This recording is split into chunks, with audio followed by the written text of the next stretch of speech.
Welcome to Slash Bash, where today I am bringing you another malicious compliance Reddit video. In our first story, my manager forces me to get a doctor's note. Let's jump right in.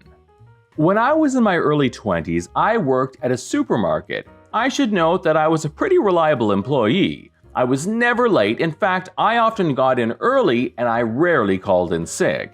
At the time this happened, I had not called in sick for 9 months, and even then the manager had sent me home. I had been up all night swinging between burning hot and freezing cold, so I was obviously feverish, and I had been throwing up at both ends, shall we say. At one point at about 2 a.m. I was on the toilet with my head in the sink, utterly miserable. I must have passed out because the next thing I knew, I was lifting my head off the sink and it was 7 a.m. I was due to start work at 12 that day, but that obviously wasn't going to happen. So I called up the manager. Let's call the manager Steve. Steve was known for being a real a-hole. He never believed anyone who called in sick except his best buds, usually other managers, never lowly staff, but often called in sick himself. A lot of the time, we knew it was because he was hungover and not actually sick. The conversation went as follows. "Hey Steve, sorry I can't come in. I'm sick." "With what?" "I don't know. I think it might be the flu. I've been up all night being sick and I have a fever." "Don't be stupid. If you had the flu, you'd be completely knocked out. I need you in. Come in or you're fired." "I can't. I just told you I can't stop vomiting. I passed out." Steve is growling angrily. "Either come in or bring a doctor's note or you're fired." In the UK, you are legally allowed to self-certify for 5 days. This means you can tell your employer you are sick and you do not need a doctor's note. If you're sick for more than 5 days, you then need a note. It is also illegal to demand a doctor's note during the self-certify period. I knew this, but I was terrified. This was during the recession. I couldn't afford to lose my job, so I got myself dressed, almost passed out trying to do so, then trudged to the doctor's, some 25 minutes walk away. I end up sitting in the doctor's office for a little over an hour, which for walk-in was pretty good. I get in to see the doctor and she is furious at me for coming in. "You're not supposed to come to the doctors when you are ill," and of course I knew I should be able to self-certify.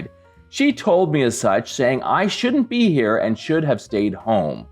I then explained what had happened with Steve and how he had threatened to fire me over this, and I couldn't afford to lose my job. I was struggling as it was. My doctor turned her anger towards my manager.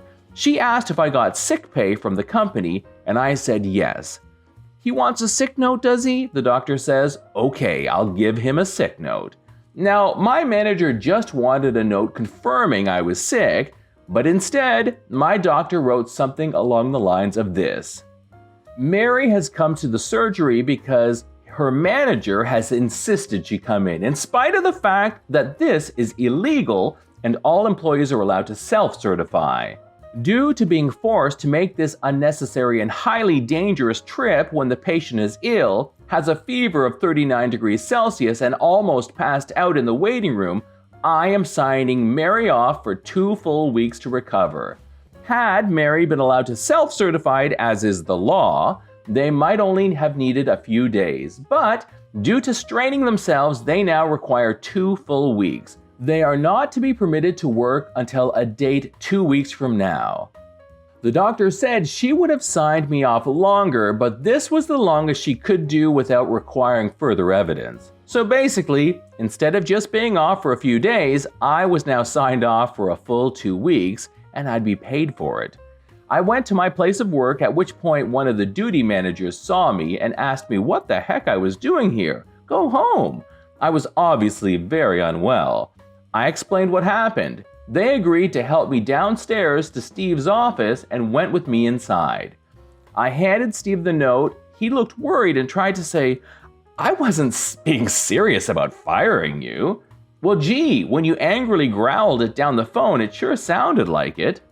The duty manager then declared that they were going to drive me home. It was clear Steve wanted to argue but had the sense to know he shouldn't. The duty manager then drove me home, made sure I was okay, then went back to work where they informed our union rep of what had happened. Steve had a disciplinary hearing where he was given a severe reprimand and a warning. Steve tried to argue he never said I'd be fired and I was lying and just decided to go to the doctors, but the duty manager said they heard him admit to it when he said to me that he really didn't mean it. I felt better after a few days and enjoyed my 2 weeks off, fully paid, and enjoyed the nice weather we had. Meanwhile, Steve was forced to work overtime because we were short-staffed. So, thanks to the doctor, instead of being off for a few days, I ended up getting a nice 2-week paid vacation. And Steve was given a final warning, all because he insisted I get a doctor's note. Story number 2. It's not a swimming pool. This story is not mine but my dad's, R.I.P. Subplot: he passed away 4 years ago at the age of 64, like his father, grandfather, and great-grandfather. All down the paternal line, all firstborn sons, all of different things. When I get to 64, I might start shitting bricks. Anyway, to the malicious compliance. Many years ago, it became law that all swimming pools needed to be fenced separately. The fact we lived in a fully fenced property with a gate was not enough. The swimming pool needed its own fence. Dad ignored the rule as we didn't really use the pool anymore, approximately 30 feet long and 10 feet wide and 6 feet deep in the shape of a kidney. I swam at nationals a couple of times and my brother was able to bob along pretty well. We didn't have young children come to the house, none of our friends had children, 0 point fencing it. A couple of years after it became law, the council started doing inspections to make sure that pools were fenced. The guy was a typical council employee, strutting around in his fiefdom, flexing his muscle and threatening fines and court, etc. Dad got some quotes to have it fenced, which were pretty expensive as the hard paving surrounding the pool was curved, and the fence couldn't be a typical wooden fence as A, wood doesn't follow curved contours easily, and B, the council bylaw wouldn't allow it as little kids, who were non-existent at our house, could climb the fence using the cross member to get a footing. So Dad kinda ignored the issue for a while until the council guy came back and again started threatening again and gave Dad 30 days or something like that to remedy the issue and sort out the swimming pool. Dad started researching and came up with a solution. The council guy came back 31 days later and was furious that the pool wasn't fenced. Dad took him out to the pool, the approximately 30 feet long and 10 feet wide and 6 feet deep in the shape of a kidney. He showed the council guy the dozen or so fish and water lilies that now occupied the pool, thus turning it into a fish pond. A pond that was the same size and depth as the swimming pool it used to be, which under the law did not and still doesn't need to be fenced. Game, set, match.